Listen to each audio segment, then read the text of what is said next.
To this day, I've never pulled like a chick out of the bar and like took her home and slept with her. Never. And I'm so glad and thankful that I haven't, you know? Because that could be a whole bunch of legal issues that she could wake up the next day and be like, "Who are you?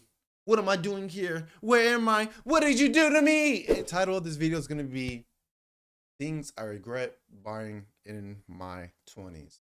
Now, I'm making this video to kind of reflect on what, for me, it's pretty much for me, all the pretty much the dumb things that I spent my money on, right?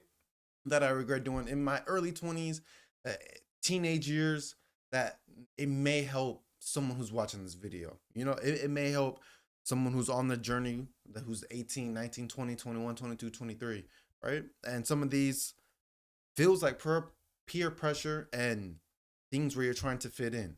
So, with that being said, number one is designer clothes. Now, I like designer clothes. Still do. Did back then. I would still be buying designer clothes. But the intention behind buying the designer clothes back then, it wasn't because like I liked it, you know? It was because it was a status symbol to me. It was because, ooh, if I buy this, then people will like me. It was more so an acceptance thing. And if you're buying something for other people's approval, why are you really buying it? There's no reason to be buying it. There's no reason, there's no point to be buying things where you don't really like, you like it, but you don't really like it like that. You just like it because everyone else likes it. And at that point, you're a follower. And you got to ask yourself, do you want to be a follower? Are you a follower? Or are you genuinely buying things because you like it? Are you genuinely buying designer clothes? Because a lot of the times the quality is better. It's better leather, you know? Besides, don't one thing you guys should never buy, and I will never buy ever again, is a designer belt. Designer belts is the worst investments. First of all, none of this is investments. I mean, if you look at it like, yo, like I'm flashy, I'm doing this for say Instagram posts to make myself look better than maybe than what I am. Because there's so many people out there that buy designer clothes, bro. They will have a $900 wallet.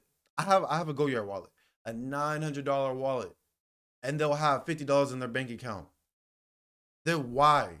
Why? You know, why not stack your bread and save your money, or buy stocks, or buy something where, excuse me, it's beneficial for you. It's beneficial for you. You know, that it's not beneficial at all. It's a very dumb purchase, especially when you're young. It's a trap. But you go on social media and you see that all these quote unquote famous people, they have designer. All these influencers, they have designer. Little do they know, a lot of these influencers and a lot of celebrities don't actually buy the designer. It's an endorsement. It's a brand deal. A lot of them get that stuff for free just so that designer can get the designer brand can get more exposure, right? So what's the point? What, like, literally, if you think about it, what's the point of buying it? Especially if you're not buying it because you like it, you're buying it because someone else has it on it, and they're the billboard, right? Now you're buying something that you don't like, and you're pretty much a billboard for them, and you don't even really like it, and you're down $1,000, you're down $800, you're down $700 for what? For one pair of shoes? When you could go out and just be smarter with your money, you know? And I feel like that's a trap. It's a trap. It's a trap, especially, I mean, at any age, but especially when you're starting to get your life going. This is one of my biggest regrets because I spent a good amount. I mean, don't get me wrong, I still have it. And I love like my designer shoes. I love my Louis Vuitton backpack. Like, I like it, you know? I like it. But it's too much. It's too much. It's too much. Don't do it. It's honestly one of the things. And I'm gonna rank this by smallest, and it's gonna keep getting bigger and bigger and bigger to my biggest regret, right? So my second biggest regret, marijuana, that weed, that gas. You know what I'm saying? The moon rocks. I regret buying weed like I did. I bought a lot of weed when I was younger. A lot of weed. What's the point for me to have an ounce when it's just me? I would just go and buy ounces because I could, you know? and just always smoking gas every single day. I feel like, yo, I can't tell you my age when I started. This is legal at 21. So at 21,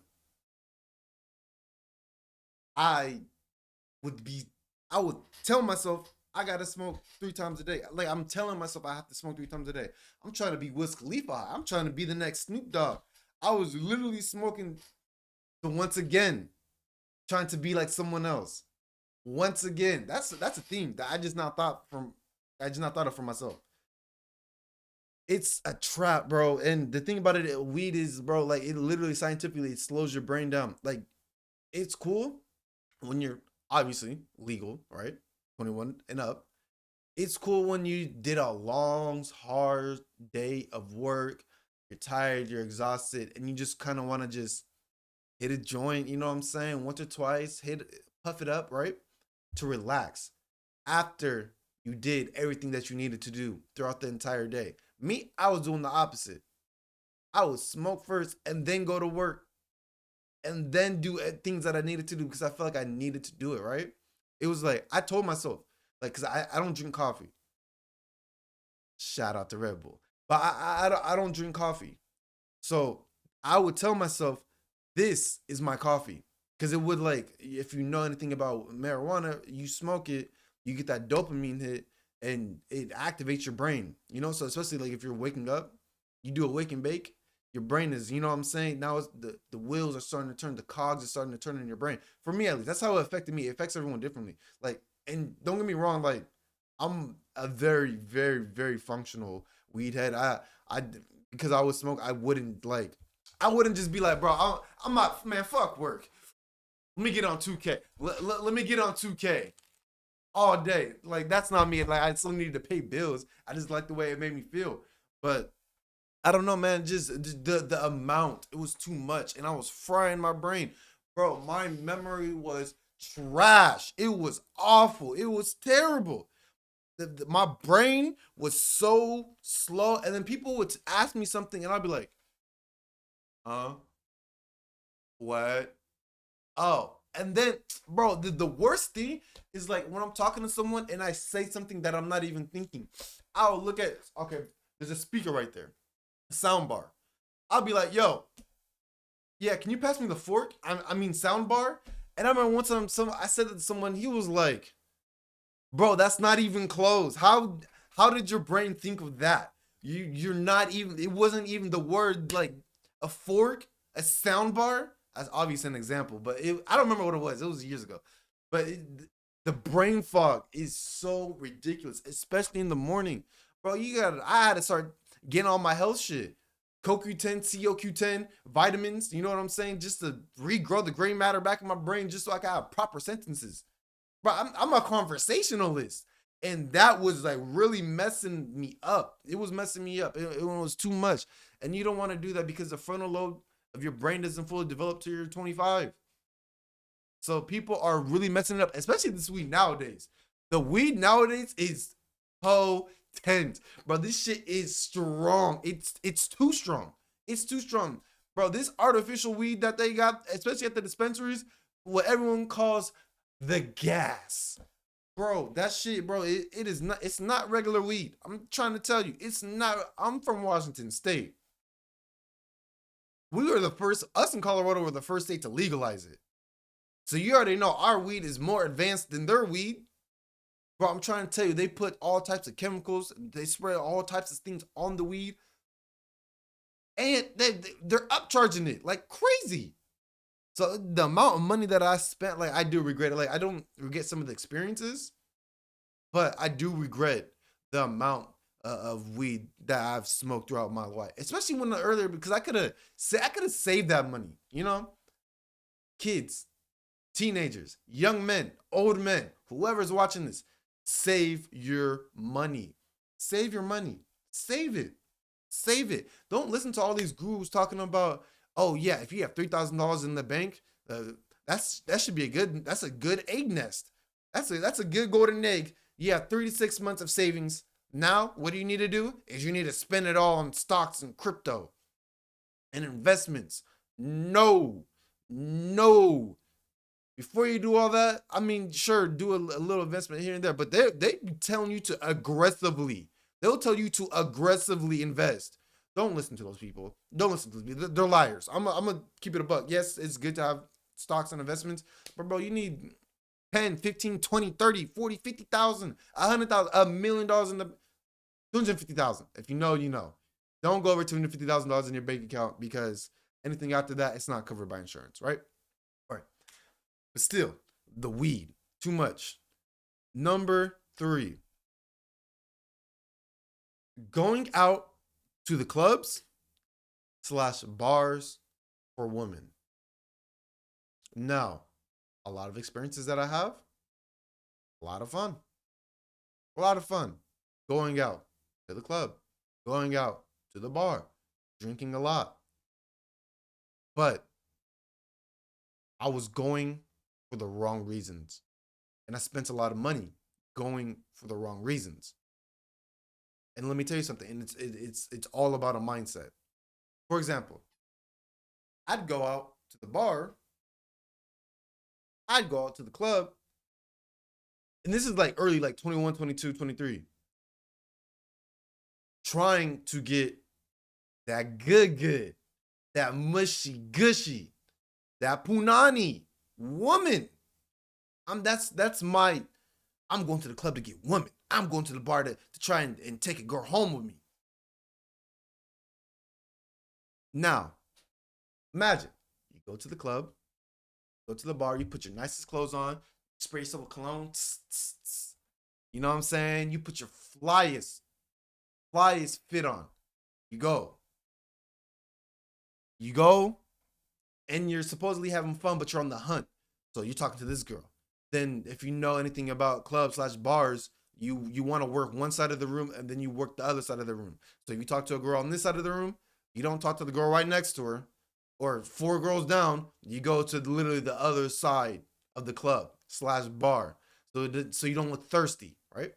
I didn't know that. So I'm talking to anyone. Hey, how you doing? Hey, how you doing? Hey, here's a drink. Hey, here's a drink. Hey, you good? You want me to buy you a drink? Oh, okay.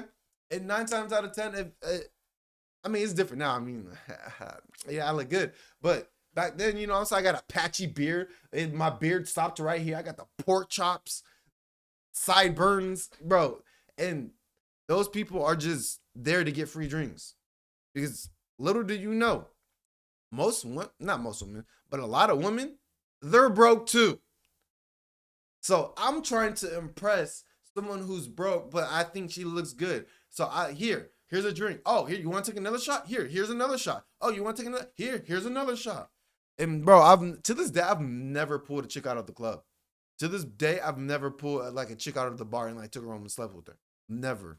And I'm so glad and thankful that I haven't. You know, because that could be a whole bunch of legal issues that she could wake up the next day and be like, "Who are you?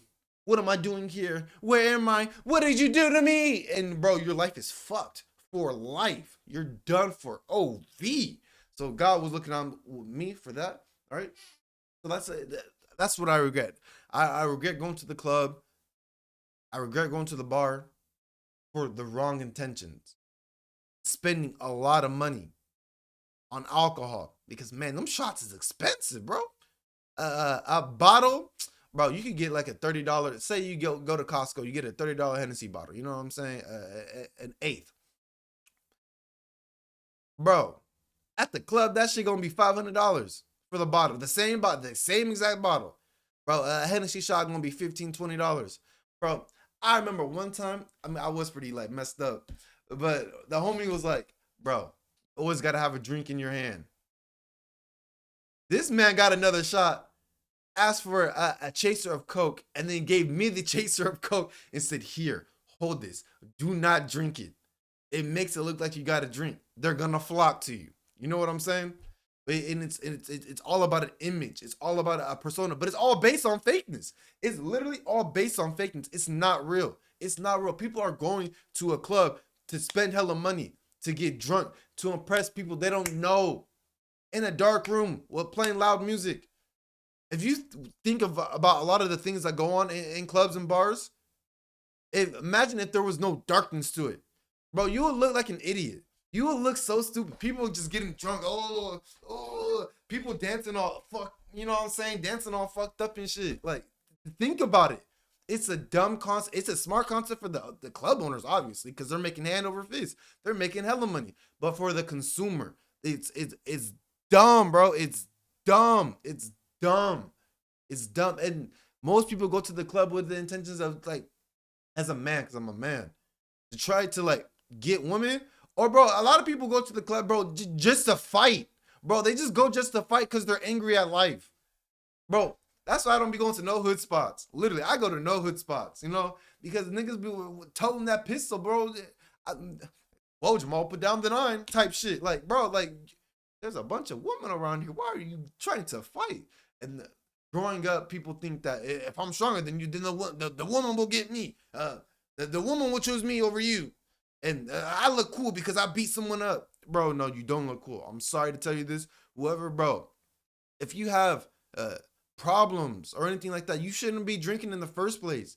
And then you go to the club to make it way worse, way worse for everyone else. And then now the club is shut down, and now everyone's mad, and no one's getting pussy, and everyone's mad, bro. You know what I'm saying? Now they're looking at you like, bro, why? Someone told me, this isn't my homie, but a homie's friend told him one time that he wanted to go to the club so he can punch on people. What? And this is the type of environment and atmosphere you want to be in. Drunk, spending all your money to make people that you don't know like you. Come on, bro. Come on, bro. Just think about it. Just think about it. So the amount of, I guess, the amount of time and the amount of money that I spent in clubs I spot. I've also met some cool people as well, right? But none of those relationships lasted. None of them. I talk to none of those people now. Zero, zilch, nada, nothing.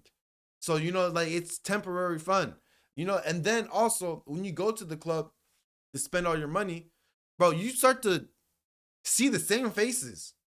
You start to, bro, some people are habitual club hoppers. Bro, every weekend, that's what they live for. Every single weekend, to go to the club or bars every weekend. Some people do it every day. All right. That's just OD. You're an alcoholic. You need AA therapy, whatever it's called. But even still, every weekend, like, it's too much. Like, you know, and it starts to get boring because you're seeing the same people literally in Seattle. Bro, the club has, not the club, all the clubs. I swear all the DJs took a class together, right? Because they all have the same playlist in the same order of all the same songs. Like, literally everything. I swear they all took a class together. And listen, you know what? Okay, we're gonna play this song, and then we're gonna play this song, and then we're gonna play this song, and this song, and this song, and this song. And I don't know about other places in Seattle, bro. They don't even play the most littest shit. They don't. They don't. But I mean, I think the reason why, probably the club owner probably tells them, yo, I don't want too much hood shit because I don't want to attract that type of crowd, you know? You go to Tacoma, it's GGs. They're playing everything, but niggas just shooting shit up, right? So that's my third biggest regret. Or second, whatever it was, is going out to the clubs and no, third, going out to the clubs and bars for women. Now, if you're going out to the clubs slash bars to have fun, and that's it, it doesn't matter what you do. It doesn't matter if you get a woman, don't get a woman. If you're having fun, that's it. I had to change my mindset because before, like, I would literally have a great night, but I wouldn't leave the club with a woman. So I'd be like, damn, this night was a failure. Disregarding all the fun shit that led up to, because I'm like, bro, my shit would be like a movie. I would meet random people, and then we will go get food. You know what I'm saying? And then we will go smokes, and then we'll go sightseeing, and then we'll end up at someone's random house. Like I've had a lot of fun random nights like that, right? Just talking to be talkative and meeting people, you know? But I will be like, yo, this wasn't a good night because I didn't get any woman, and that's false, you know? You can't, as a man, you can't revolve your world around women. You got to revolve around the things that are going on in yourself. You know what I'm saying? And that takes me to my last regret, my biggest regret. My biggest regret is buying my motorcycle. That I will tell anyone, never buy a motorcycle. Don't do it. Excuse me. Literally, I literally changed the trajectory of my life by buying a motorcycle because the second day I had my motorcycle, while I was riding it, someone hit me while I was on my bike in my hip. It's not like but if I walk too much, I feel it in my hip. I feel it in my knees. And I'm 28, so like I shouldn't be feeling it like that. I should not be feeling it like that. I shouldn't be feeling not to that degree. And I'm scared because like, bro, what happens when I'm 40? What happens when I'm 50? I gotta get to stretching every day, you know? And it was just a waste of money, bro. I spent like, I don't know, like $2,500 on it. It's nice, don't get me wrong. It's sick. It's sick. It's dope as hell. 20 it's a 2020 cc or 2050 cc, but it's like modded and it's upgraded, so it's faster. Everyone that rides it, they're like, there's no way this is a 250 cc. This feels like a 600 or whatever, the two steps up or whatever, right? It's badass. It's a limited edition. It's a Kawasaki Ninja. It's a limited edition one, so like, bro, it's fire. But I only rode it for 2 days and I never rode it again. This was fucking 3 years ago. It just sits there. I literally just have a motorcycle just sitting, and I bought all the parts to fix it. I just haven't. Oh, it's not like fucked up. It's just like some body damage, like the tail light, the wing or whatever in the back. That's messed up, and the seat's messed up. I bought all that stuff, and I just haven't put it on because I'm gonna resell it. I'm going to get my money back one way or another. You feel me? But still, it's just it messed up my trajectory. I used to own a moving company. That's the whole reason why I stopped doing moving, because I messed up my head because I was dumb and reckless. You know, I was dumb and reckless. I never rode a motorcycle before. 2 days I'm out on the street with it. What am I doing? Like, yes, someone hit me. Good thing I was stationary. When the person hit me, I was at a light, a 4 intersection. Someone hit me. Boom, backed up into it. Said, I looked back. His Mercedes Benz was merged. It was his fault because we were at a stoplight and you just drove and hit me. But my bike and his Mercedes Benz merged together like fucking Optimus Prime and the Jet guy when they did the fusion dance. It was ridiculous. It was ridiculous, and that literally changed the whole trajectory of my life. I don't know where I would be, but a lot bigger if I was able to do moves and I was able bodied. Bro, I can go to the gym 3 days. I'm feeling great. And then literally the next morning, I damn near feel like I got a dead leg. Like I have to walk kind of like this. I can't. I like to do the stairmaster. I like to run. I can't play basketball anymore, bro. Basketball is my favorite sport. I love basketball, and the fact that I can barely. The last time I played basketball was 2 summers ago. It was 2 summers ago. I'm not gonna lie. I was out there for like 3 hours though. It felt great, but literally I couldn't walk for the next 3 days. People at my job were asking me, bro, what's wrong with you? You okay? You good? Because I'm literally like, because they know me, I'm a hard worker, so I be moving hella fast. I be walking and moving. Bro, I'm sitting here damn near dragging my leg, dragging it along. You know? Like, that's probably the thing I regret for sure. Especially buying. But the outcome. I'm doing all this and my hip is starting to hurt right now. I'm not even doing shit, bro. I'm not an old grandpa. I threw my hip out. Bro, literally, I was at work. I went to go grab. Someone asked for something. I just literally. This is all I did. I literally just went to go grab something like this, and my hip popped. And literally, I couldn't walk. I couldn't work for 4 days. I couldn't walk. And this was the time I live in a house now, like me, my lady, and my daughter. At the time, I was living with a homie in a 3-story townhouse. My floor, all the OGs that I know when I be shooting in that big ass room, bro. My floor was the bottom, and the bathroom was 2 flights up. So at the kitchen, 2 flights up. Anything I needed to go out the front door, it was a flight of stairs. Everything else is 2 flights. To take a shower was 1 flight, 2 flight, 3 flights, 4 flights to get to my bathroom where I shower. Bro, I'm literally dragging my leg up. It was ridiculous. It was ridiculous. It was ridiculous. I should have never bought that motorcycle. I should have never bought that motorcycle. That literally changed my life. But I'm scared when I'm 40, 45, 50. How it's gonna be. Am I gonna have to get a hip transplant? Am I have to, you know what I'm saying, beg someone, yo, let me get that hip, homie. Let me get that hip, son. You know what I'm saying? So I can be hip, so I can remain hip.